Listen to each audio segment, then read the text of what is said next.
जय हिंद भाई।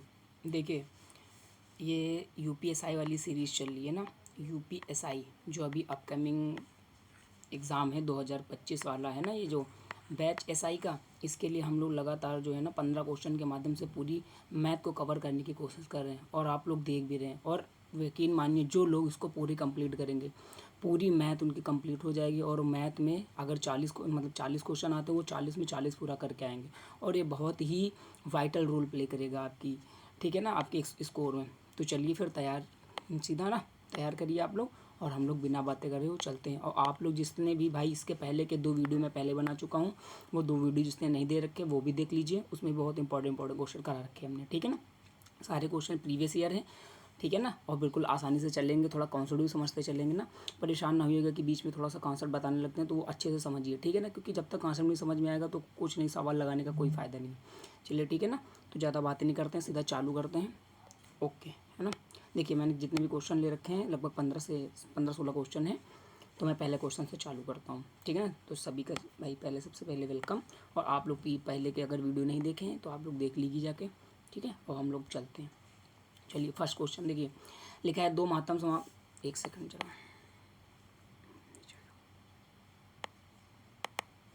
देखिए, दो संख्याओं का महत्तम समापवर्तक 77 है तथा योग 154 ऐसी कितनी जोड़ी संख्या संभव है। चलिए, अब देखिए, दो संख्याओं का महत्तम समापवर्तक 77 है और योग 154 है। सबसे पहले महत्तम समापवर्तक समझिए क्या होता है, ज़रा ध्यान दीजिएगा। थोड़ा सा एक सेकंड कलम चेंज करता हूँ।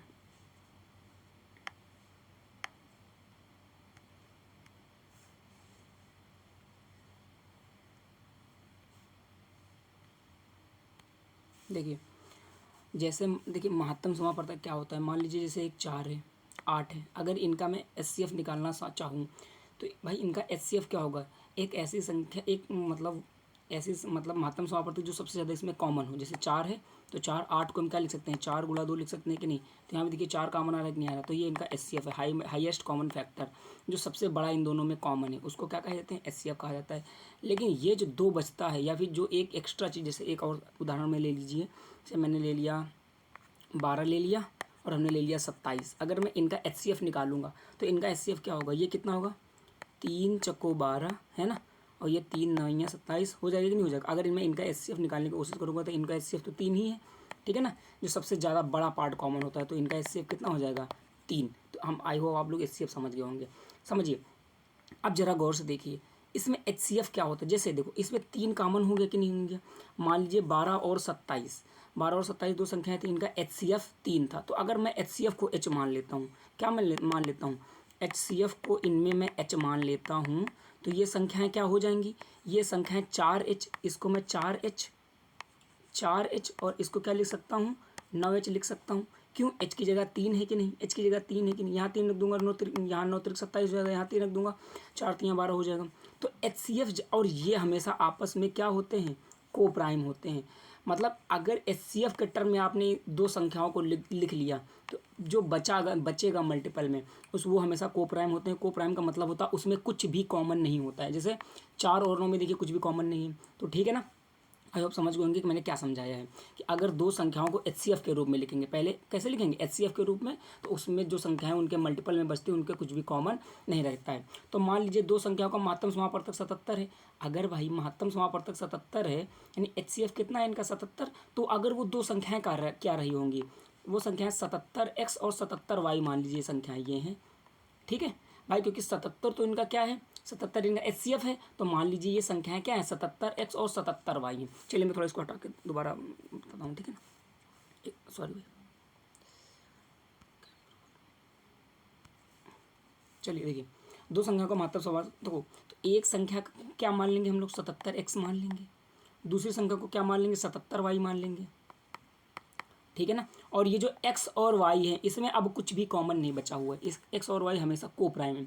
को प्राइम वे संख्याएं होती हैं जिसमें कुछ भी कॉमन नहीं होता है। तो देखिए क्या करें, दो संख्या का महत्तम 77 तथा योग 154 है। तो अब इनको हम लोग क्या मान लेंगे, इनका योग योग दिया है कितना, 154। तो यहाँ से देखो 77 कॉमन आ रहा है कि नहीं आ रहा है। तो x + y बराबर, भाई 77 कॉमन आ जाएगा नहीं, और उसके बाद इसके अपॉन में चला जाएगा। ये तो आप जल्दी जल्दी समझते हैं ना, 77 कॉमन करके इसके सीधा हमने बर्थडे में भेज दिया, तो 77 दूना कितना हो जाएगा, 154 हो जाएगा कि नहीं आ गया, बचेंगे यस भैया। तो x प्लस वाई बराबर कितना हो गया 2। अगर x प्लस वाई बराबर 2 है और x और y वे संख्याएं हैं मतलब को प्राइम है, यहाँ पे x और y हमेशा क्या होती हैं, को प्राइम।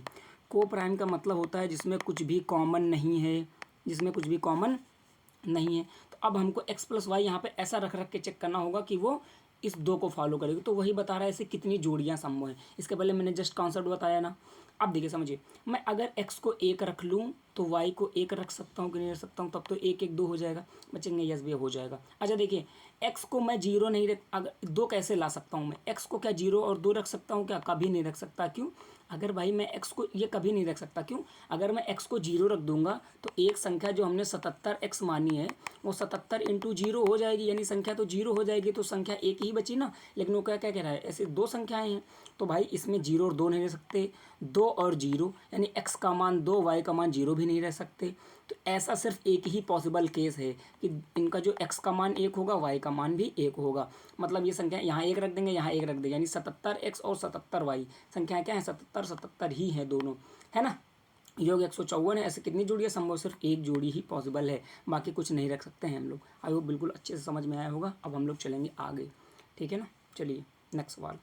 अच्छा हाँ देखिए, थोड़ा सा कॉन्सेप्ट, एक कॉन्सेप्ट होता है एचसीएफ और एलसीएम से लेके, इसमें हमेशा याद रखिए कि अगर मान लीजिए 2 संख्याएं हैं, मान लीजिए क्या है, 2 संख्याएं x और y हैं, x और एक संख्या x है एक संख्या y, अगर इनमें इनका एलसीएम दिया है और इनका एचसीएफ दिया है तो एक फार्मूला बहुत अच्छा बनता है। ये फार्मूले से बहुत बार क्वेश्चन पूछे गए हैं कि दोनों संख्याओं का जो मल्टीप्लाई होता है वो एलसीएम और एचसीएफ के मल्टीप्लाई के बराबर होता है। The product of a 2 numbers is equal to product of a these LCM and HCF. ये बात आप याद रखिएगा, ये बहुत इंपॉर्टेंट फार्मूला है, आई होप आप लोग को आता ही होगा। चलिए ठीक, नेक्स्ट सवाल करते हैं। क्या कह रहा है, एक निश्चित राशि के 1/3 हिस्सा को 3% पर, एक छठवां हिस्सा को 6% पर और शेष 8% पर निवेश किया जाता है। यदि इन निवेशों को 3 वर्षों में मिलने वाला ब्याज 600 रुपये है तो मूल राशि ज्ञात कीजिए। मेरे भाई ज़रा ध्यान दीजिए, एक निश्चित राशि हमको पहले माननी पड़ेगी और उसका 1/3 3% पर देना पड़ेगा और 1/6 6% पर देना पड़ेगा। तो भाई हम लोग ऐसा ना मान लीजिए 1/3 दे, 1/3 मतलब जो भी संख्या है उसका 1/3 भी करना है और 1/6 भी करना है। तो हम लोग ऐसा ना करें कि 6 और 3 का एलसीएम ही हम लोग प्रिंसिपल मान लें, प्रिंसिपल का मतलब मूलधन। तो हम लोग मान लिए कि प्रिंसिपल जो है ना मेरे प्यारे भाई, 6 और 3 का लाशा क्या हो जाएगा 12। मान लीजिए प्रिंसिपल कितना है 12। तो अब देखिए भाई बहुत गौर से समझिएगा, सिंपल इधर थोड़ा साइड में देखिए, सिंपल इंटरेस्ट क्या होता है। सिंपल इंटरेस्ट होता है एसआई बराबर PRT/100, एसआई बराबर PRT/100। साधारण ब्याज किसके बराबर, मतलब किसके गुणनफल, मतलब प्रिंसिपल रेट और टाइम। मतलब जितना ज़्यादा प्रिंसिपल लगाएंगे, मतलब जितना ज़्यादा पैसा लगाएंगे, जितना ज़्यादा ब्याज होगा और जितने ज़्यादा समय के लिए लगाएंगे उतना ही ज़्यादा आपको सिंपल इंटरेस्ट मिलेगा। इसका मतलब ये है कि simple interest is directly proportional to principal rate into time. Proportional तो आप लोग समझते होंगे ना, साइंस में पढ़े होंगे। प्रपोजनल का मतलब होता है कि जितना ज़्यादा प्रिंसिपल बढ़ेगा, जितना ज़्यादा रेट बढ़ेगा, उतना ज़्यादा टाइम बढ़ेगा, उतना ही ज़्यादा क्या बढ़ जाएगा, एसआई। मतलब आप इसमें जो चेंज करेंगे वो डायरेक्टली एसआई पर चेंज दिखेगा। इसी को कहते हैं हम लोग क्या, डायरेक्टली प्रपोजनल। समझ पाए कि नहीं समझ पाए, आप समझिए। अब क्या कह रहा है कि एक निश्चित राशि में 1/3 हिस्सा 3% पर, 1/6 हिस्सा 6% पर, शेष 8% पर निवेश किया जाता है। तो 3 वर्षों में मिलने वाला ब्याज क्या है। तो भाई देखो, मान लीजिए 12 था तो 12 का 1/3 कितना होगा 4। 12 का 1/3 कितना होगा 4। अब देखिए सीधा सीधा मैं एसआई निकाल रहा हूँ, आप देखो ध्यान से। अब मैं एसआई निकाल रहा हूँ सीधा, एसआई डायरेक्टली प्रोपोर्शनल क्या होता है, PRT होता है कि नहीं। तो प्रिंसिपल मान लीजिए कितना है 4, इसको मैं थोड़ा सा हटाता हूँ, देखिए भाई एक सेकेंड, है ना।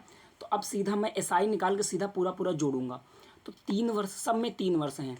तो देखो अगर मैं 12 का 1/4 करूँगा, एक राशि का 1/3, तो मैं 12 का 1/3 करूँगा तो कितना आएगा 4, है ना। इस 4 को 3% पर, यानी रेट कितना है 3% पर। भाई यहाँ देखो प्रिंसिपल मैंने 4 लिख दिया, रेट कितना लिख दिया 3 लिख दिया, और टाइम कितना है 3 वर्षों के लिए। 3 वर्षों के लिए भाई लगा दिया कि नहीं लगा दिया। तो ये बताओ सिंपल इंटरेस्ट है कि नहीं। उसके बाद मतलब फिर दूसरा अमाउंट क्या है, और 1/6 हिस्सा 6% पर 1/6, अगर मैं इसका 1/6 करूँगा, प्रिंसिपल का 1/6 करूँगा तो 2 आएगा कि नहीं आएगा। 2 को कितने पर लगाया गया है 8% पर, और कितने समय के लिए, इसको भी 3 साल के लिए लगाया गया। ये सारा क्या निकल रहा है, सिंपल इंटरेस्ट निकल रहा है प्लस। और फिर क्या किया गया है, बचा खुचा शेष को 8% पर, यानी 4 तो 6 हो गया भाई, 4 तो 6 तो लग गया ना, 6 बचा है ना, इसको क्या किया गया है, शेष को 8% ब्याज पर लगाया गया है भाई, सॉरी यहाँ पे जो है ना, और 1/6 हिस्सा 6% पर लगाया गया था ना। तो मैं यहाँ पे जो है, एक सेकंड भाई थोड़ा सा, ये जो था 6% था भाई, ठीक है ना, ये जो था 6% था, और जो है शेष जो है 8% के ब्याज पर, और वो भी ये भी है 3 साल के लिए। तो ये हमारा पूरा क्या आ चुका है, ये आ चुका है हमारा सिंपल इंटरेस्ट। तो जब मैं इसको सॉल्व करूँगा तो देखिए यहाँ पे 3, सीधा 3 तो कॉमन दिखाई दे रहा है, यहाँ पे 3 क्या का है, कॉमन दिखाई दे रहा है, या फिर 9 कॉमन दिखाई दे रहा है, क्या दिखाई दे रहा है, इसमें भी 9 है, इसमें भी 9 है, इसमें भी 9 है। भाई करने का तरीका देखिए, 3 यहाँ से जब 9 कॉमन करेंगे तो अंदर क्या बचेगा, 4, 6 3 18, यानी 2 दूना 4 बचेगा, यहाँ पे 6 3 18 8 दूना 16 बचेगा। तो सिंपल इंटरेस्ट कितना, 16 4 20, 20 4 24, 24 इंटू 9, यानी हमारा ये क्या है, पूरा सिंपल इंटरेस्ट है। और ये मिलने वाला ब्याज कितना है, 600 रुपये, यानी इसकी वैल्यू कितनी दे रखी है, 600 रुपये। तो मूल राशि बताइए, मूल राशि मतलब हमको 12 की वैल्यू बतानी है कि नहीं बतानी। तो यहाँ देखो 24 में, इधर गौर से समझते चलिएगा भाई, ठीक है। देखिए 24 में इसको क्या लिख सकते हैं, 12 गुणा 2 लिख सकते हैं कि नहीं, इंटू 9 क्या है 600। तो हमको 12 की वैल्यू निकालनी है कि नहीं, तो ये 9 दूना 18 को 600 के नीचे कर दीजिए, ऊपर देखिए जरा, तो सीधा 12 की वैल्यू यहाँ से निकल आएगी, नहीं निकल आएगी।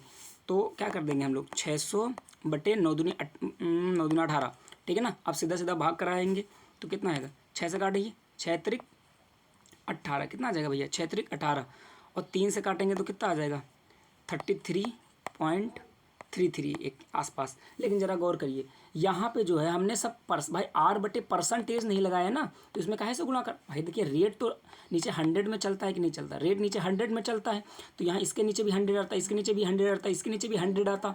तो 100 जब आता तो उधर गुणा होता कि नहीं, तो लास्ट में किससे, 100 से हम सीधा एक साथ गुणा करा देंगे। जब 100 से गुणा करा देंगे तो कितना आएगा, 33,333.3 रुपये। आई होप समझ में आएगा। और इसको बेसिक तरीके से नहीं करना है, इसी तरीके से करना है। इसको समझाने में टाइम लगा है, बट करने में बिल्कुल 15 से 20 सेकंड में हो जाएगा, ठीक है ना। आई होप समझ में आएगा। चलिए नेक्स्ट क्वेश्चन चलते हैं हम लोग, ठीक है। नहीं सेम चीज़ इसमें समझाना चाहता था मैं, क्या है कि सीधा देख लीजिए, SI बराबर फार्मूला क्या होता है, PRT/100, है ना। तो सिंपल इंटरेस्ट डायरेक्टली प्रोपोर्शनल होता है प्रिंसिपल रेट और टाइम के, इस बात याद रखिए।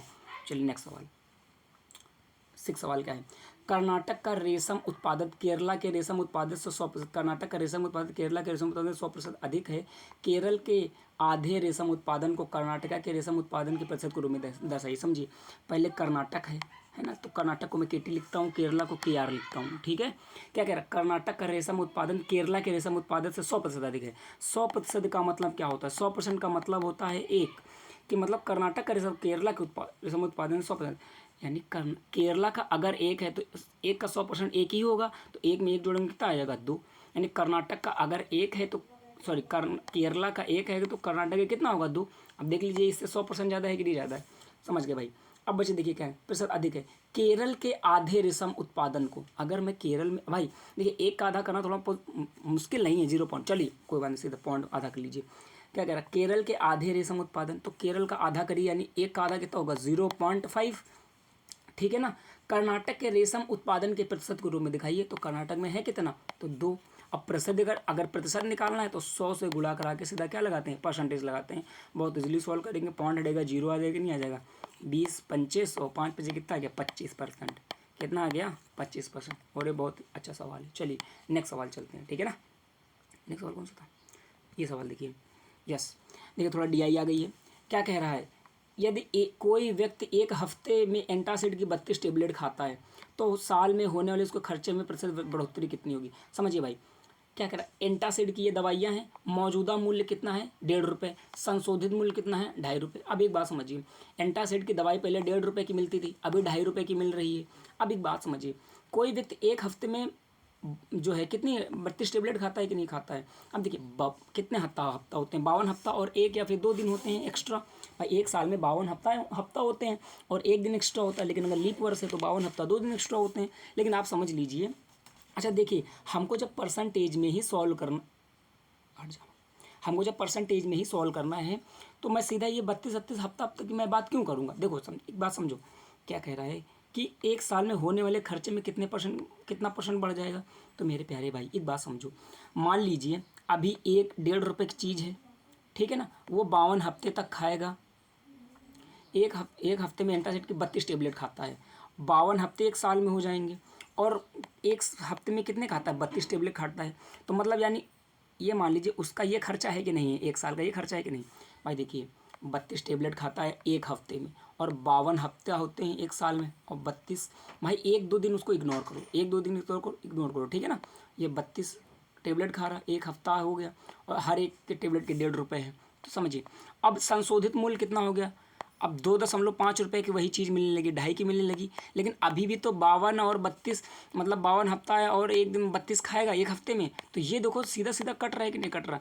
यानी सीधा गेम सिर्फ इसका ही रेशियो बना के हमारा लोग का हो जाता, क्योंकि सीधा परसेंटेज में पूछ रहा है कि नहीं, एब्सोल्यूट वैल्यू तो पूछ नहीं रहा कि खर्चा कितना आएगा, यानी रुपये में बताओ। तो सीधा सीधा हमको परसेंटेज बताना है तो एब्सोल्यूट वैल्यू नहीं लेंगे, सीधा इसमें क्या कर देंगे, पॉइंट से पॉइंट हटाएंगे, कितना आएगा 5 या 15, 5 पे से कितना आ जाएगा 25।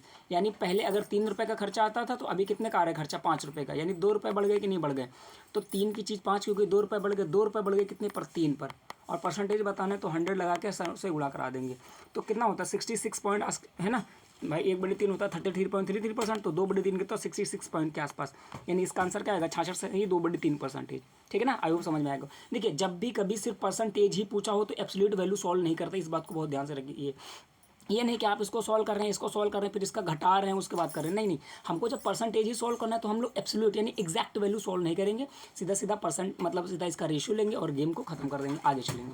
ठीक है ना, चलिए आगे क्या कह रहा है, 2x² + 3x - 1 बराबर समीकरण में x मूलों का जोड़ है, y गुणनफल। भाई थोड़ा सा मैं इसको समझाना चाहता हूँ कॉन्सेप्ट, ठीक है ना, जरा कॉन्सेप्ट समझिएगा। नो देखिए मान लीजिए क्वाड्रेटिक इक्वेशन का मतलब द्विघात समीकरण। द्विघात समीकरण अगर मान लीजिए द्विघात समीकरण किस रूप में होती है, ax² + bx + c बराबर 0। ये द्विघात समीकरण का स्टैंडर्ड फॉर्म है। कैसा फॉर्म है, स्टैंडर्ड फॉर्म मतलब मानक समीकरण। ये a है भैया ना, ax² + bx + c, this is the standard form of the quadratic equation.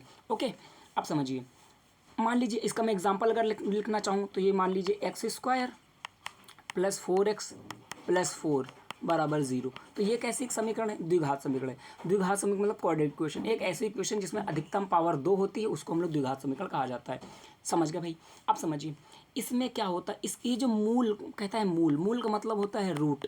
Root वे संख्याएं होती हैं जो एक्स की जगह पर रखने पर इसका आंसर 0 दे देती हैं, उसको क्या कहा जाता है, रूट कहा जाता है। मतलब रूट जो होते हैं वो एक्स की वैल्यू होती है। लेकिन भाई एक्स ये जो रूटों में थोड़ा सा एक रिलेशन है कि अगर मान लीजिए इस इक्वेशन के रूट अल्फ़ा और बीटा हैं, अगर ये द्विघात समीकरण है, इसके रूट क्या है, अल्फ़ा और बीटा है, तो जो मूलों का जोड़ होता है, मूलों का एक सेकंड भाई,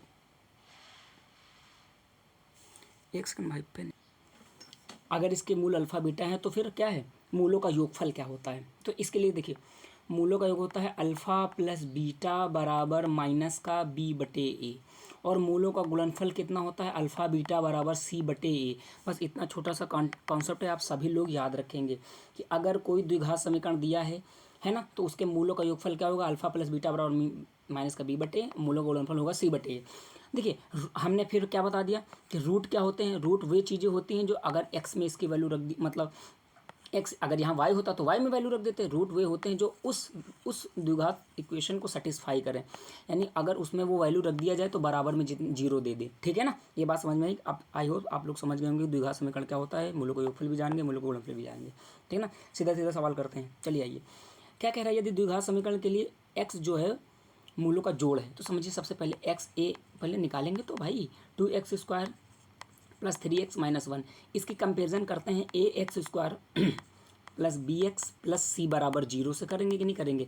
देखिए भाई x² से x² कंपेयर हो रहा है, a बराबर क्या आ रहा है 2, तो a बराबर यहाँ से कितना आ जाएगा मेरे प्यारे भाई 2, b बराबर यहाँ से कितना दिखाई दे रहा है 3, और c बराबर यहाँ 1 मत समझ लीजिए, यहाँ पे -1 है, तो a पता चल गया, b पता चल गया, c चल गया। अब देखिए x जो है वो मूलों का जोड़ है, मूलों का जोड़ यानी अल्फ़ा + बीटा, अल्फ़ा + बीटा बराबर -b/a होता है कि नहीं, तो -b की जगह कितना है 3, a की जगह कितना है 2, तो -3/2 होगा। y क्या है, मूलों का गुणनफल है यानी अल्फ़ा बीटा बराबर c/a, c कितना है -2, a की जगह क्या है मेरे प्यारे भाई 2 है।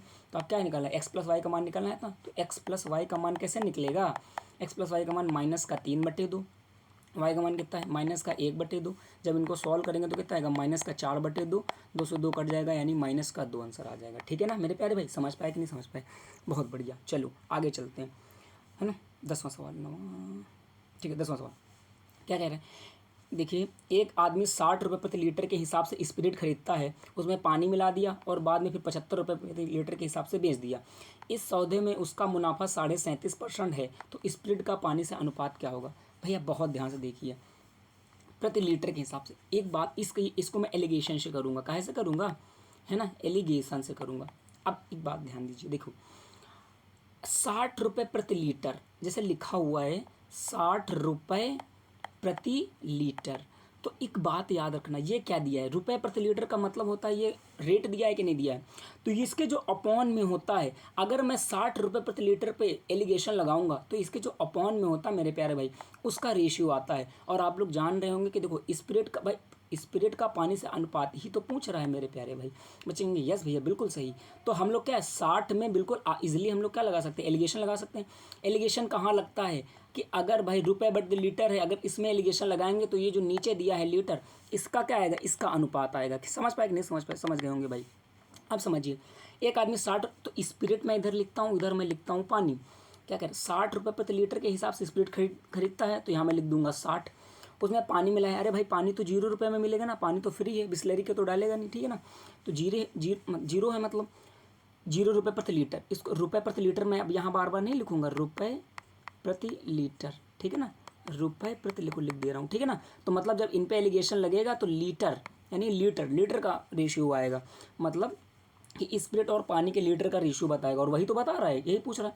अब उसने इसको जो है कितने रुपए में बेचा है, 75 रुपये में बेचा है। कितने रुपए में बेचा है, 75 रुपये में बेचा है, तो उसे 37.5% का लाभ हुआ है। भैया देखो ये भी 60 CP लिखा है हमने, ये भी CP लिखा है, तो यहाँ भी तो CP ही लिखना पड़ेगा, यहाँ मिश्रण का क्या लिखना पड़ेगा, CP। लेकिन एक बात बताइए, अगर वो उसने 75 रुपये में बेचा है, ये तो SP है, 75 रुपये जो है ना मेरे प्यारे भाई, ये तो SP दे रखा है, और उसको 37.5% का लाभ हुआ है। तो 37.5% क्या होता है, 37.5% की वैल्यू होती है 3/8, 1/8 12.5%, 3/8 37.5%, ठीक है ना, और 5/8 62.5%, और कितना 7/8 कितना होता है, 7/8 कितना होता है बताइए, ठीक है ना, कमेंट करके बताइएगा 7/8% कितना होता है, ठीक है ना। चलिए देखिए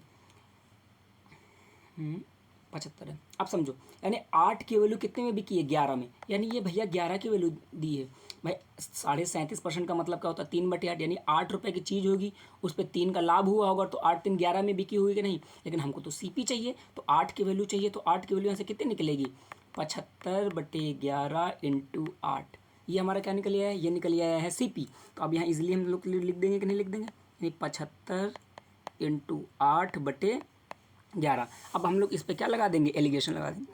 अगर इस पर एलिगेशन लगा देंगे तो लीटर का इजीली आ जाएगा। अब देखिए एलिगेशन लगाना इतना आसान तो है नहीं, तो हम लोग क्या करेंगे, इसमें तो 11 जो है भाई, ये 11 अपॉन में है ना, तो ऐसा ना करें, इस पूरे असेंबली में 11 से गुणा करा दीजिए, जिससे हमको एलिगेशन लगाना इजीली हो जाएगा। ऑफ कोर्स भाई 11 से गुणा करा देंगे तो ये 11 से 11 कट जाएगा, भी अपॉन में नहीं बनेगा। तो आप इस 11 को 60 में गुणा करें, 11 छक्का कितना होगा, 660। 11 का 0 में गुणा करेंगे तो कितना आएगा, 0। अब 11 का इसमें जब गुणा कराएंगे तो 75 और × 8/11, 11 से 11 कटेगा, 75 8 कितना होता है, 75 75 दूना 150, 150 चक्को 5 चक्को 60, 600। क्या कहते हो भाई, 600। अब इसमें क्या फटाफट हम लोग लगाएंगे एलिगेशन, तो यहाँ से कितना आ जाएगा, 600 में 0 घटेंगे तो कितना आ जाएगा, 600। 660 में से 600 घटेंगे कितना आ जाएगा, 60।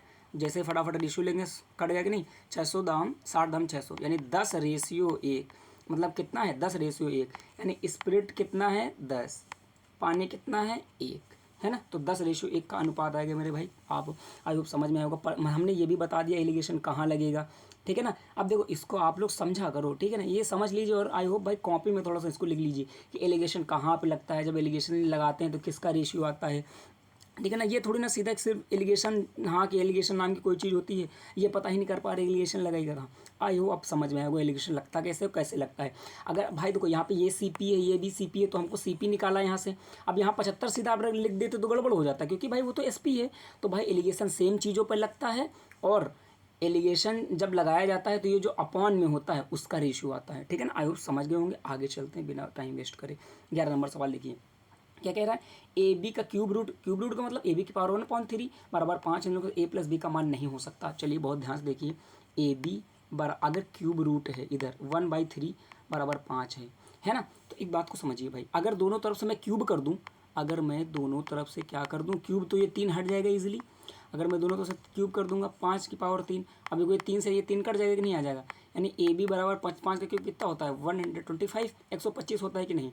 मतलब ए प्लस बी क्या नहीं हो सकता, तो मैं ए और बी को गेस करूँगा भाई, करूँगा कि नहीं करूँगा। तो मेरे प्यारे भाई ए और बी दोनों का गुणा करके ही तो 125 आया है, लेकिन ये सवाल ऐसे सॉल्व नहीं होगा, ये सवाल ऑप्शन से सॉल्व होगा। देखिए 30 तो आ सकता है कि नहीं, 30 आ सकता है। जैसे मान लीजिए 25 और 5 हमने कर दिया, तो 25 5 30 हो गया कि नहीं हो गया, क्योंकि भाई ए और बी के मान निकालना है। तो मान लीजिए ए का मान 25 है, बी का मान 5 है, तो ए प्लस बी देखो 30 बनना है कि नहीं बनना, और 25 पंचे 125 भी बनना है। इसी तरीके से 126, भाई 126 भी इजीली बनाया जा सकता है। ए का मान 125 मान लो, बी का मान आप 1 मान लो, बी का मान क्या मान लो 1 मान लो, तो जब इनका गुणा कराएंगे तो 125 आएगा, लेकिन 125 में 1 जुड़ेगा तो 126 आएगा। लेकिन भाई 47 को भाई आप प्रोडक्ट के रूप में तोड़ ही नहीं सकते, क्योंकि 47 एक प्राइम नंबर है मेरे प्यारे भाई। 47 क्या है, एक प्राइम नंबर। प्राइम नंबर का मतलब होता है अभाज्य संख्याएं। अभाज्य संख्याएं वे संख्याएं होती हैं जो 1 से कटती हैं और स्वयं से कटती हैं, सेल्फ, है कि नहीं। तो अब एक बात बताइए, अब अभाज्य संख्या है तो ये कहीं मतलब इसके 2 टुकड़े होंगे ही नहीं। जब 2 टुकड़े होंगे नहीं तो इसको गुणे के रूप में कैसे लिख सकते हैं। मतलब मेरे भाई ये संख्या कभी नहीं बन सकती, यानी इनका जो ए प्लस बी का मान कभी भी 47 नहीं हो सकता, ठीक है ना। ए प्लस बी का मान कभी भी 47 नहीं हो सकता, यानी ये आंसर है आपका, ठीक है ना। आई होप चलेंगे। अच्छा, प्राइम नंबर तो जानते हैं, 1 से लेकर 100 तक कितने प्राइम होते हैं 25।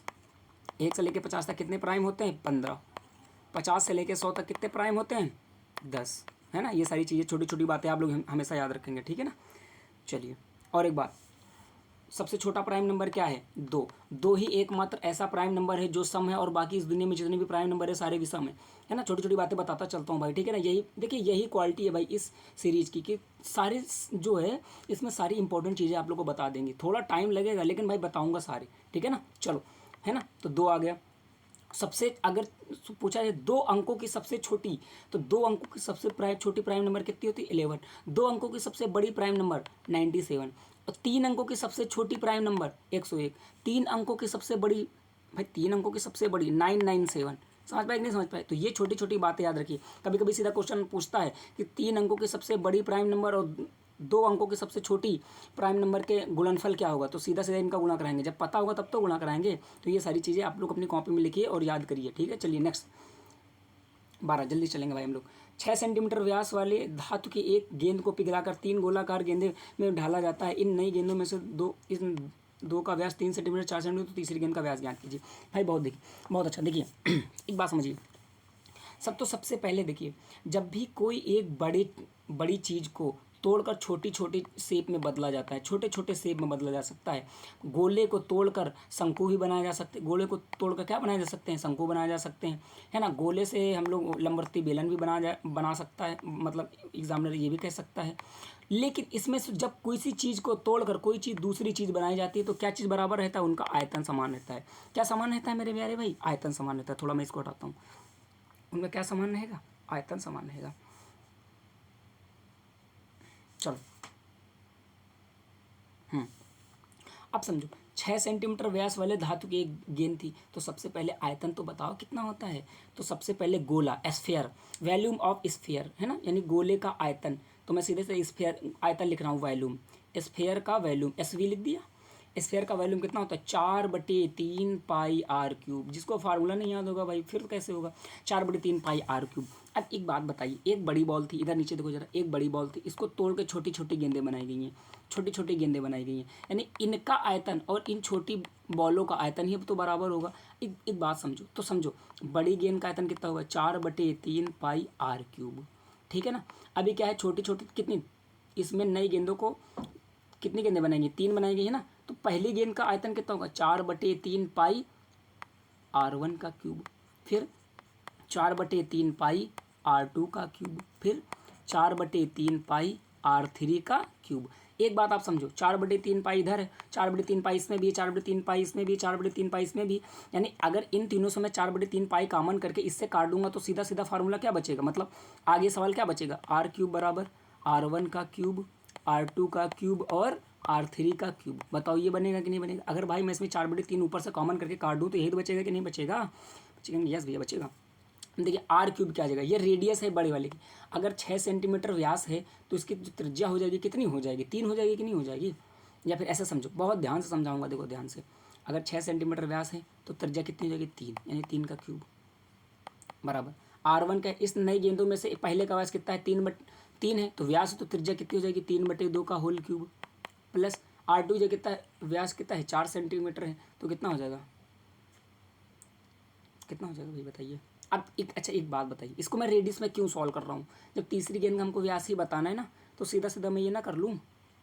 देखो थोड़ा सा मैं इसको थोड़ा वो कर रहा हूँ, सीधा मैं यहाँ क्या लिख दूँ, व्यास लिख दूंगा, इसको मैं व्यास के रूप में फॉर्म कर लूँगा। 1 सेकंड भाई रुक जाना ना, यहाँ से भाई रेडियस निकल सकती है, उसके बाद 2 से गुणा करा देंगे, कोई बुराई नहीं है, ठीक है ना, निकाल सकते हैं, कोई दिक्कत नहीं आएगी। लेकिन फिर ये देखो मैं एक अच्छा तरीका बता रहा हूँ आप लोग, इसको मैं थोड़ा पहले हटाता हूँ, ये हट गया। अब देखिए सवाल को समझिएगा, एक तो तरीका क्या है, इसमें आप वैल्यू रख दीजिए आ जाएगा, लेकिन भाई रेडियस बराबर क्या होता है, रेडियस बराबर d/2 होता है कि नहीं होता है, रेडियस बराबर d/2 होता है, तो d/2 का होल क्यूब बराबर में कितना आएगा इसका d1/2 का होल क्यूब, फिर क्या आ जाएगा d2/2 का होल क्यूब, फिर क्या आ जाएगा d3/2 का होल क्यूब। क्योंकि भाई जो व्यास होता है वो 2 इंटू रेडियस होता है कि नहीं, तो अगर मैं d का मान निकालूंगा तो क्या भाई r का मान निकालूंगा तो d/2 आ जाएगा कि नहीं आ जाएगा, क्योंकि देखो सभी का हमको डायामीटर दिया है और हमको डायामीटर ही पूछा है, तो मैं सवाल को डायामीटर में सॉल्व ना कर लूँ। अब देखो जब मैं इसको मैं आगे सॉल्व करूँगा तो 2 के क्यूब 8 आ जाएगा, 2 के क्यूब 8 आ जाएगा, 2 के क्यूब 8 आ जाएगा, 2 के क्यूब 8 आ जाएगा, यानी सब 1/8 कॉमन आ जाएगा, 1/8 क्या आ जाएगा 1/8 कॉमन आ जाएगा। अब जब 1/8 कॉमन आ जाएगा तो ये देखो ये इसको बड़ा डी मान लो, डी क्यूब d1 का क्यूब d2 का क्यूब और d3 का क्यूब, ये बराबर में आ जाएगा। समझ पाए कि नहीं समझ पाए। अब देखिए भाई इसको समझाने में टाइम लग रहा, करने में बिल्कुल 10 से 12-13 सेकंड लगते हैं, बस इससे ज़्यादा नहीं लगेंगे। अब देखिए सीधा सीधा सॉल्व करेंगे, बड़े वाले का क्यूब कितना है 6, तो 6 का क्यूब बराबर दूसरे वाले का कितना है 3 का क्यूब, फिर तीसरे का कितना है 4 का क्यूब। अब इसका निकालना है कि नहीं निकालना है, बहुत ईजिली आ जाएगा d3 का क्यूब। 6 का क्यूब कितना होता है 216, अब 216 में क्या करेंगे, 3 का क्यूब कितना होता है 27, 4 का क्यूब कितना होता है 64, 7 4 11 के एक हाथ से लगा 1, 6 2 8 1 9, यानी 91 आ गया ना। अब 91 आके इधर घटेगा कि नहीं घटेगा, 6 में से घट गया कितना 5, 11 में से 9 के लिए 2 है कि नहीं, और 125 बचा कि नहीं। अब बताओ यानी इस d3 क्यूब बराबर, ऊपर देखिए d3 क्यूब बराबर 125 बचा कि नहीं बचा, d3 क्यूब बराबर 125 बचा, यानी d3 का मान कितना हो जाएगा 5, d3 का मान कितना हो जाएगा 5। आई होप समझ में आया होगा, ठीक है ना। इसका स्क्रीनशॉट भी ले सकते हो और समझ जाओ, जिसने देखा है क्लास को वो समझेगा। तो यानी तीसरी गेंद का व्यास मेरे प्यारे भाई कितना आ जाएगा 5 सेंटीमीटर। हम लोग चलेंगे आगे वाले क्वेश्चन पे, ठीक है ना, विदाउट वेस्टिंग टाइम। चलिए भाई इसमें देखो समझाने में टाइम लगा लेकिन करने में बिल्कुल भी समय नहीं लगेगा, ठीक है ना। चलिए आगे चलते हैं। और हाँ, अगर किसी भी बड़ी चीज़ को तोड़कर छोटी छोटी चीज़ें बनाई जाती है तो उनका क्या है आयतन बराबर रहता है, ये बात याद रख लीजिए। अगला सवाल करेंगे क्या है, एक्स बराबर 1 प्लस √2 वाई बराबर 1 - √2, तो इसका मान याद कीजिए। देखिए एक्स की पावर -2 प्लस वाई की पावर -2, इसको पहले सही रूप में लिख लूँ क्या मैं, देखो 1/x² प्लस 1/y² में इसको लिख सकता हूँ कि नहीं स्टूडेंट कहेंगे भैया बिल्कुल सही।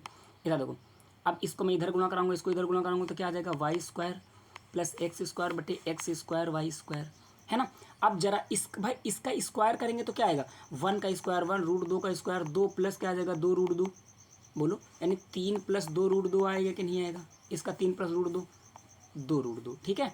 जब इसका मैं करूँगा तो क्या आ जाएगा 3 माइनस 2 √2, इसका क्या आ जाएगा 3 माइनस 2 √2, यानी x² की वैल्यू कितनी आ रही है और y² की वैल्यू कितनी आ रही है। देखो यहाँ मैं सीधा वैल्यू रखूँगा 3 माइनस 2 √2, ठीक है ना, प्लस में 3 प्लस 2 √2, 2 √2 से 2 √2 कट गया, 3 3 कितना आ गया 6। अब नीचे क्या है x² y², तो मैं इसका xy का होल स्क्वायर ले सकता हूँ। अब यहाँ से जब इन दोनों का मैं गुणा कराऊंगा तो x की जगह 1 प्लस √2 है, समझते चलेंगे जल्दी जल्दी। इसकी जगह 1 माइनस √2 है, दोनों का स्क्वायर करेंगे तो क्या आएगा 1² माइनस √2 का स्क्वायर, तो कितना आ जाएगा 1 माइनस √2 का स्क्वायर 2, तो यानी माइनस का 1 बचा कि नहीं बचा, यानी नीचे -1 का स्क्वायर तो y एक ही होता है, तो 3 3 कितना आएगा 6, नीचे -1 का होल स्क्वायर यानी कितना आ जाएगा एक ही आएगा, तो 6 इसका आंसर आएगा, है ना। करने में ज़्यादा टाइम नहीं लगेगा, इसको 1 सेकंड लगेगा बस। 6 से इनका आंसर कितना आ रहा है 6। चलो आगे चलते हैं बिल्कुल जल्दी से। 14 प्रत्येक कमीज की लागत 1000 रुपये है और उसे 2000 रुपये में बेचा जाता है। 13 कमीजों के सौदे में मुनाफे का परसेंट ज्ञात कीजिए। भाई एक बात बताओ 1000 रुपये की एक कमीज है तो 13 कमीजों की मूल्य, अच्छा हालांकि देखो एक पर सीधा इसको, अरे तो पूरा समझाता हूँ मैं पहले। देखो 13 कमीजों का मूल्य कितना होगा 13,000 रुपये होगा कि नहीं होगा। अब 13 ही को तो बेचोगे, तो 13 का विक्रय मूल्य कितना होगा 13, यानी इतने का सीपी इतने का एसपी है। अब हमसे ये नहीं पूछ रहा है कि कितने का लाभ हुआ है, हमसे परसेंटेज में पूछ रहा है। जब परसेंटेज में पूछ रहा है तो हमने बताया एब्सोल्यूट वैल्यू सॉल्व नहीं करते हैं। अगर भाई सीधा सीधा पूछता कि मतलब बताओ कितने रुपए का लाभ हुआ है, तो भाई इसका 13,000 से कराते, फिर 13 दूनी 26,000 पर कराते, फिर घटाते। लेकिन जब हमसे यही पूछ रहा है कि बताओ कितने परसेंट का लाभ हुआ, तो सीधा सीधा रेशियो ले लेंगे। 1,000 की चीज़ थी, 13 थी तो 13,000, 2,000 रुपये में बेच दी, 13 को बेचेगा, तो सीधा सीधा रेशियो ले लो, 13 से 13 कट गया, 3 जीरो से ये 3 जीरो कट जाएंगे नहीं, यानी एक की वैल्यू कितने में बिकी है 2 में, तो एक की वैल्यू 2 हो गए, तो एक पर 1% का लाभ, यानी क्या परसेंट हो जाएगा 100%, यानी कितने परसेंट का लाभ हुआ है 100%। समझ पाए कि नहीं भाई, वो कितने 100 कमीज़ें खरीद के 100 कमीज़ें बेचे, तब भी 100% का लाभ होगा, लाभ 100% का ही होगा। तो एक चीज़ पर लाभ देखा जाए या जितने भी चीज़ें दी, n चीज़ें n वस्तुएं दी हैं, उन पर परसेंट में लाभ जब भी देखा जाएगा तो लाभ हमेशा सेम ही होगा मेरे प्यारे भाई, ठीक है ना। लेकिन अगर एब्सोल्यूट वैल्यू पूछेगा कितने रुपए का लाभ हुआ, तो वो अलग आ जाएगा, ठीक है नहीं, फिर तो उसमें फिर 13 या फिर जितनी वैल्यू देगा उसको करना ही पड़ेगा। चलो, तो हमने क्या कहा है, जब भी परसेंटेज, हमको सिर्फ परसेंटेज पूछा हो तो हम एब्सोल्यूट वैल्यू सॉल्व नहीं करते हैं, एब्सोल्यूट वैल्यू सॉल्व नहीं करेंगे, सीधा सीधा क्या होगा रेशियो लेंगे और उससे सॉल्व कर लेंगे। चलिए आगे चलिए 15 नंबर सवाल, ठीक है ना। मैंने एक सफ़र शुरू किया 40 किलोमीटर प्रति घंटा की रफ्तार से और दूसरा 40 किलोमीटर प्रति घंटा से रफ्तार से और 240 किलोमीटर की कुल दूरी 5 घंटे में तय करी, मेरे द्वारा शुरुआती समय में कितना समय का था। भाई एक बात बताइए आप लोग हमको, देखिए आदमी ने 5 घंटा सफ़र तय करा, इसको देखो मैं कितनी खतरनाक तरीके से कराऊंगा। देखो भाई अभी अभी हमने बताया एलिगेशन क्या होता है, जैसे देखो लिखा है 40 किलोमीटर प्रति घंटा लिखा है कि नहीं, जब 40 किलोमीटर प्रति घंटा लिखा है तो अगर मैंने एलिगेशन लगा दिया ना 40 किलोमीटर प्रति घंटा पे, तो आवर का हमको रेशियो मिल जाएगा मेरे प्यारे भाई, आवर का मतलब घंटे का रेशियो मिल जाएगा। तो अब क्या है, तो क्या मैं इसमें 40 और 60 और मतलब इसमें नहीं लगा सकता क्या, बिल्कुल ईजिली लगा सकता हूँ। अब एक बात बताइए, टोटल उसने 240 किलोमीटर की दूरी तय करी है 50 की स्पीड से, तो टोटल स्पीड अगर मैं निकालूं, तो क्या हो जाएगी भाई, चाल बराबर दूरी बटे समय होता है, चाल बराबर, तो 240 को मैं जब 5 से भाग कराऊंगा तो 5 चक्कू 20 15 बटे 40, यानी उसकी जो मतलब अगर 240 5 घंटे में तय करिए तो कुल स्पीड मान लो उसकी कितनी है, एवरेज स्पीड एक तरीके से मान सकते हैं, तो क्या है 48, कितनी 48। तो एक बात बताओ, उसने पहला हिस्सा इधर ऊपर देखिए, पहला हिस्सा और दूसरा हिस्सा, पहला हिस्सा 40 की स्पीड से है ना, और दूसरा हिस्सा 60 की स्पीड से, लेकिन टोटल ओवरऑल उसको 48 की स्पीड माना जा रहा है। तो आप समझो ये भी 40 किलोमीटर प्रति घंटा है, ये 60 किलोमीटर प्रति घंटा है, और हमने ये नीचे वाला सॉल्व करके कितना निकाल लिया 48 किलोमीटर प्रति घंटा। तो जब हमने क्या बताया कि भैया एलिगेशन किलोमीटर प्रति घंटा पे लगाएंगे तो नीचे आवर का रेशियो आएगा इजीली। भैया चलिए फटाफट कर लीजिए, इसमें कितना आ जाएगा 12, 48 में कितना आ जाएगा 8, सीधा काट लीजिए, 4 तियाँ 12, 4 दूनी 8, यानी 5, ये घंटे का रेशियो है, ये आवर का रेशियो है, यानी 3 तो 5 घंटे। और हमने भाई देखो 5 यूनिट की वैल्यू कितनी आ रही है 5 घंटे, यानी 5 की वैल्यू 5 है तो 1 काटेंगे, यानी 1 की वैल्यू 1 आ जाएगी, यानी उसने पहला भाग कितने घंटा तय करा है 3 घंटा, और दूसरा भाग कितने घंटे में तय करा है 2 घंटे में, यानी क्या पूछ रहा है हमने, तो शुरुआती सफ़र कितने घंटे का था, शुरुआती सफ़र भैया 3 घंटे का था। समझ पाए कि नहीं समझ पाए, तो ये है एलिगेशन की पावर, और एलिगेशन आप समझ जाएंगे भैया एलिगेशन कैसे होता है। चलिए हम लोग करते हैं अगला सवाल, आगे चलते हैं, समय नहीं व्यतीत करते हैं। सवाल नंबर 16 40 लड़कों समेत एक स्कूल की सैर निकली, इन 40 लड़कों की औसत आयु 8 वर्ष थी, अगर शिक्षक की आयु शामिल कर दे तो 1 वर्ष बढ़ जाती है, शिक्षक की आयु याद कीजिए। मेरे प्यारे भाई देखिए, इसको अगर मैं बेसिक, भाई देखो ये तो 1 सेकंड में सवाल है, 1 सेकंड का सवाल है, लेकिन क्या है कि अगर मैं इसको भाई देखिए इसको 1 सेकंड में करने के लिए इसके पीछे कॉन्सेप्ट पता होना चाहिए, या नहीं तो फिर सीधा सीधा हम लोग वैसे सॉल्व करेंगे जो बेसिक इसका तरीका है। तो एक बात समझो, अब थोड़ा सा मैं समझाने की कोशिश करता हूँ एवरेज क्या होता है। भाई मेरे प्यारे भाई देखिए ध्यान से, एवरेज क्या होता है, अगर मान लीजिए 3 स्टूडेंट्स हैं, इसको समझने की कोशिश करिए बिल्कुल, है ना, इसको जो ये समझ गया तो एवरेज को बहुत जल्दी जल्दी निपटाएगा। मान लीजिए 3 स्टूडेंट्स हैं, एक की आयु जो है 12 साल है, एक की आयु 14 साल है, एक की आयु जो है 8 साल है। अगर भाई तो अगर मान लीजिए एक क्लास में बैठे हुए हैं, तो अब हम अगर कोई पूछेगा कि बताओ भाई क्लास का एवरेज क्या है, तो क्लास का एवरेज ये थोड़ी ना बताएंगे कि 12 साल है, 14 साल है, 8 साल है। तो हम लोग एवरेज का कॉन्सेप्ट ये होता है कि कुल पदों का योग बटे कुल पदों की संख्या, इन सबको पहले जोड़ लेंगे। 12 8 कितने हो गए 20 और 14 कितने हो गए 34 हो गए कि नहीं, और कुल पदों का योग बटे कुल पदों की संख्या 3, यानी 300 का 11 3 33, 1/3 3% के मतलब सॉरी परसेंटेज नहीं 11.33, यानी एवरेज इनका कितना है, यानी 11.33, यानी प्रत्येक बच्चा लगभग 11.33 का है। समझ पाए कि नहीं समझ पाए। अब मेरे प्यारे भाई एक बात और समझिए, अच्छा, ये पूरी समझ गई, एवरेज का कॉन्सेप्ट है। बच्चे कहेंगे भैया एवरेज तो आता है। और एक चीज़ समझिए, मेरी बात को समझिएगा भाई ध्यान से। अगर मान लीजिए एक स्टूडेंट दो मतलब मतलब 4 बच्चे हैं, 2 का है, 4 का है और 6 का है। एक मैं और ले लेता हूँ, 4 का ले लिया, ठीक है ना, या फिर ले लो 8 ले लो, ये लो मान लो 8। ये चार स्टूडेंट्स हैं, इनका वेट इस तरीके से है, तो बताओ इनका एवरेज क्या होगा। तो मेरे प्यारे भाई एवरेज क्या होगा, पहले पूरा जोड़ो, 8 6 14, 14 4 18, 18 तो 20, यानी 20 बटे कितना आ जाएगा 4, तो कितना आ जाएगा 4 पंचे 20, यानी प्रत्येक बच्चा 5-5 किलो का है। प्रत्येक बच्चा कितने कितने का है, 5-5 किलो का है। अगर जितना एवरेज है उतना ही मैं अगर इसमें और उतने ही कितने भी बच्चे जोड़ दूं, अब 5-5 करके मैं इसमें चाहे जितने बच्चे जोड़ दूं, चाहे 1 करोड़ बच्चे जोड़ दूं, लेकिन इसके एवरेज पे कोई फ़र्क नहीं पड़ेगा। मान लीजिए अब इसके देखो, मान लीजिए इतने पहले बच्चे थे, 5-5 के मैंने 5 बच्चे और जोड़ दिए, मान लो 5-5 के 5 बच्चे और जोड़ दिए, तो इसके एवरेज पे इसका एवरेज अभी भी 5 है। मतलब एवरेज के समान अगर कोई उस ग्रुप में आता है या उस ग्रुप से बाहर जाता है तो एवरेज पे कोई फ़र्क नहीं पड़ता है। ये कॉन्सेप्ट समझिए। तो देखिए अब यहाँ से समझ में आया कि नहीं। आप देखिए इसको 25 में कर भी सकते हैं, यानी 20 भाई 20 तो इनका पहले योग पहले से था, ठीक है ना, थोड़ा सा कलर चेंज, और ये 5 बच्चे और आगे 5-5 के, तो ये कितना हो जाएगा 25, और बच्चे हो कितने गए 5 ये थे, 4 ये हो गए 9, तो 25 और 20 कितने गए 45, 45 बटे 9, 9 पन्ने 45। मतलब आज भी देखो एवरेज भैया जी कितना है 5। मतलब हमने क्या कहा कि अगर कोई भी एक ग्रुप है उसका एवरेज मान लीजिए जो n है, अगर उनका एवरेज n है, मतलब कितना भी एवरेज हो सकता है, अगर एवरेज के बराबर इसमें स्टूडेंट्स आए, कितने भी करोड़ों करोड़ों बच्चों आ जाएं, तो उसमें के एवरेज पे कोई फ़र्क नहीं पड़ेगा। या फिर उतने ही कितने भी बच्चे इससे बाहर चले जाएं तो भी उसके एवरेज पर कोई फ़र्क नहीं पड़ेगा। इसको कहा जाता है एवरेज का कॉन्सेप्ट। समझ पाए कि नहीं। तो एवरेज का मतलब क्या होता है कि जितना एवरेज है उतने ही, अगर उतने ही किलो के या उतनी ही यूनिट के बराबर बच्चे आएँ या उससे बाहर जाएँ तो उसके एवरेज पर कोई फ़र्क नहीं पड़ेगा। अब मेरी एक बात ध्यान से और समझिएगा, अगला पेज लेता हूँ। देखिए मान लीजिए भाई अगर एक एवरेज मतलब एक क्लास है उसका एवरेज है 2 4 6 और 8, है ना, ये इस तरीके से था। अब इनका एवरेज तो मेरे प्यारे भाई कितना है 5 है, इनका एवरेज कितना है 5 है। अगर एक कोई बच्चा आया जो 7 किलो का है मान लीजिए, या फिर कोई एक बच्चा है 7 किलो का ना मान लीजिए, आप मान लीजिए 15 किलो का है। एक कोई बच्चा जो है मान लीजिए कितने किलो का है 15 किलो का है। तो मेरे प्यारे भाई अगर ये 15 किलो का आया है और इसका एवरेज कितना है 5 है, तो भाई देखो एवरेज तो कम है लेकिन एवरेज से ज़्यादा आया है, तो ये एवरेज जो है बढ़ेगा। एवरेज क्या है बढ़ेगा। तो अगर जितना एवरेज है, अगर किसी ग्रुप का जितना एवरेज है उस एवरेज से बढ़कर कोई स्टूडेंट्स आ रहा है तो एवरेज बढ़ जाता है। अगर एवरेज मतलब किसी ग्रुप का जितना एवरेज है उससे कम का कोई स्टूडेंट्स उसमें शामिल होता है तो एवरेज क्या हो जाएगा घट जाएगा। समझ पाए कि नहीं समझ पाए। अब जरा गौर करिए, अगर इसमें 15 किलो का एक बच्चा आया है तो अगर आप सोचो अगर इसमें 5 किलो का बच्चा आता, अगर इसमें कितने किलो का बच्चा आता 5 किलो का बच्चा आता तो इसके एवरेज पर कोई फ़र्क ना पड़ता।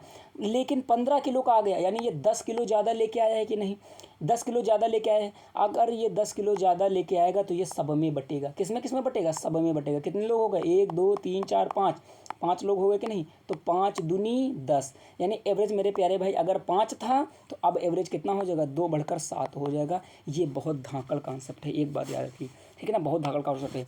क्या कि अगर कोई भी एक ग्रुप है, उस ग्रुप का एवरेज मान लीजिए कुछ भी है एवरेज, अगर उस एवरेज से ज़्यादा का कोई बच्चा इसके अंदर आता है तो एवरेज बढ़ जाएगा। अगर इससे कम का आता है तो एवरेज भैया जी क्या हो जाएगा घट जाएगा। ठीक है कि नहीं समझ पाए। अब इसी पे बेस पर ये सवाल निपटा दूंगा बहुत प्यार से। कहाँ गया ये सवाल, ये है भाई 40 लड़कों के एक समय स्कूल में बस शहर से निकली। इन 40 लड़कों की औसत आयु 8 थी। मतलब 40 स्टूडेंट थे, उसमें सबकी 8 मतलब सबकी आयु लगभग 8 सबकी 8 मान लीजिए। लेकिन अगर एक शिक्षक की आयु शामिल हो गई तो 1 वर्ष बढ़ गया। मतलब शिक्षक जो है 1 वर्ष बढ़ गया। मतलब ये जो एक है ये एक इसने सबको दिया होगा, एक इसने क्या हुआ सबको दिया होगा। ये जितने भी 8 हैं, अब भाई देखिए एवरेज अगर 8 साल है तो 9 हो गया कि नहीं हो गया, है ना। तो भाई अगर वो जो है 8 वर्ष का आता, अगर शिक्षक की आयु 8 साल की होती तो उस पर कोई फ़र्क नहीं पड़ता। लेकिन क्या है अब ये 41 लोग हो गए कि नहीं, तो इसने 41 लोगों को क्या है एक एक दिया है। 41 लोगों को क्या क्या दिया है एक एक दिया है, यानी 1-1 किलो उसके वजन में बढ़ी गई। तो 41 और 8 कितना हो जाएगा हमारा, कितना हो जाएगा 49। यानी इस भैया जो इस शिक्षक है इसकी आयु कितनी है, सॉरी आयु कितनी है 49, है ना, आयु कितनी हो जाएगी 49, समझ में आया होगा। देखिए भाई ये सवाल जो है 1 सेकंड का था, सिर्फ 1 सेकंड में 8-10 सेकंड में हो जाएगा, लेकिन इसके पीछे का कॉन्सेप्ट थोड़ा सा लंबा है भाई, समझ पाए कि नहीं समझ पाए। लेकिन अगर आप इसको बेसिक से सॉल्व करना चाहते हैं तो बेसिक से जो बच्चे करते हैं ना भैया वो बेकार वाला तरीका, वैसे कर लो आप लोग। मान लो 40 स्टूडेंट रहे, 8 साल, अब उनकी क्या थी 8 साल की एज थी ना, तो इनका कितना सम कितना हो जाएगा, 8 चौको 32, 320 हो जाएगा कि नहीं हो जाएगा सम। और फिर अब 1 साल बढ़ गए, यानी उम्र कितनी हो गई 9, और लोग कितने हो गए 41 लोग हो गए कि नहीं हो गए। तो 9 एक कम 9, 9 चौको कितना होगा 36, 369। अब जब 369 हो गए, पहले 320 था, टीचर आ गया तो 369 आ गया। तो इनका देख लीजिए, अंतर देख लीजिए कितना है 9, 6 में से 2 बढ़ गया 4, तो 49 आ गया कि नहीं है, यानी शिक्षक कितना है 49 साल का है। ऐसा भी तरीका है, बच्चे कहेंगे भैया ये तो ज़्यादा आसानी से होगा, शिफ्टिंग मेथड समझो, ये आसानी से हो गया, लेकिन जब बड़े बड़े सवाल आएंगे तो फिर दिक्कत हो जाएगी उसमें, ठीक है ना। तो ये तरीका जो हमने सिखाया इस तरीकों को समझ लीजिए। चलिए आगे चलते हैं, साइन नहीं खराब करते हैं। 19 नंबर 10 आंकड़ों का औसत 56.5 है, पहले 3 आंकड़ों का औसत इतना है, अगले 4 का औसत 60 है।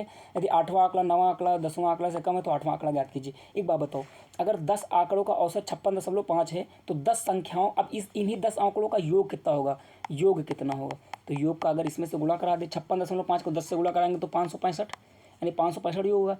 पहले 3 आंकड़ों का औसत 150 है तो योग कितना होगा, पहले 3 संख्याओं का योग कितना होगा, तो 50 3 150।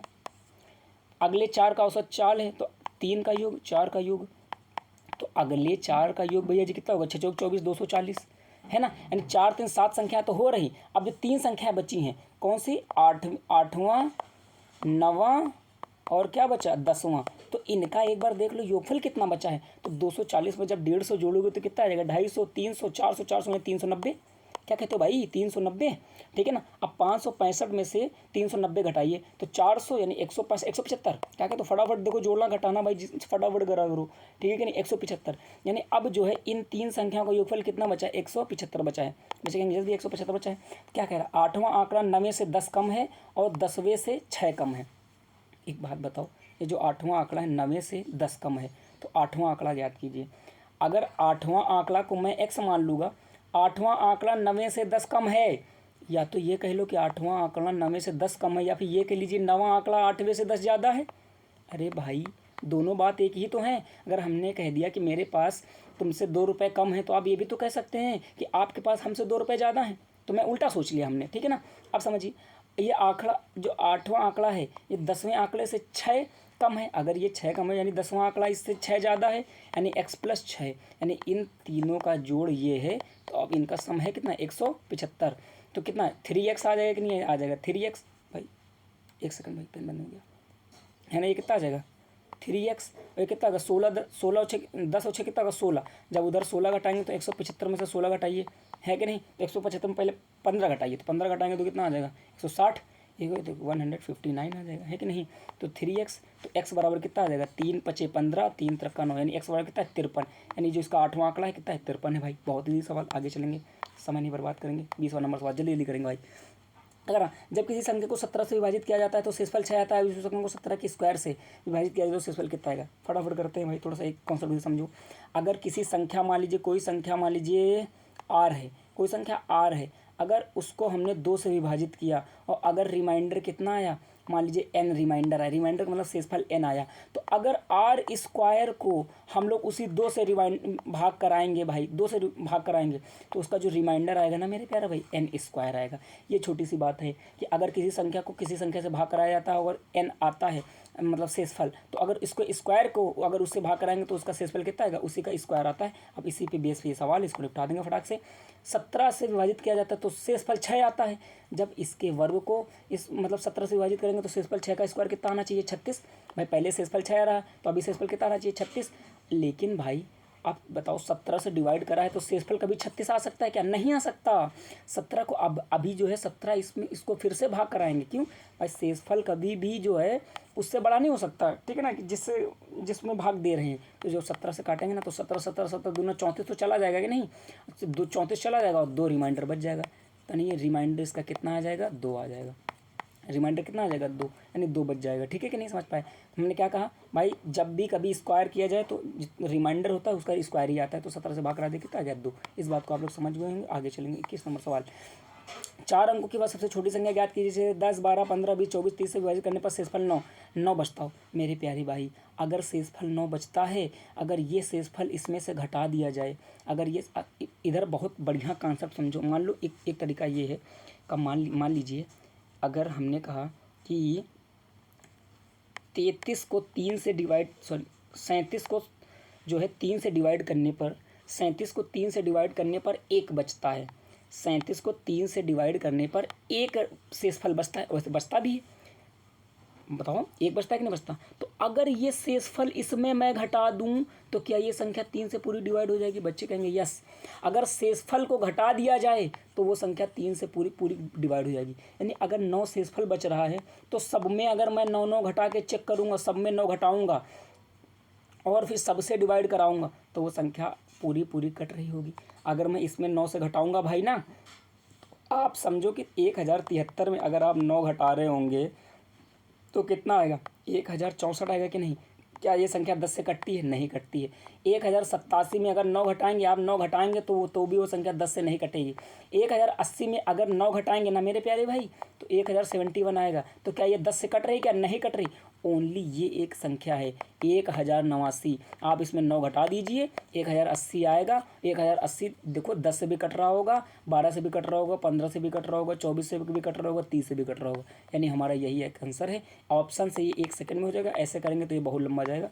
तो इसका आंसर क्या है भैया? चौथा ऑप्शन है। इस तरीके से हमारे सारे सवाल खत्म हो गए भैया, ठीक है ना। और मेरे भाई सभी को ये लोग थैंक यू भी बोल दिया सभी को, सभी लोग देखिए। और भाई आप लोग से ये चीज़ मैं 100% दावे के साथ कह रहा हूँ, जिसने ये भी पूरी सीरीज़ कंप्लीट कर ली वो पूरे में पूरे करके सही आएगा।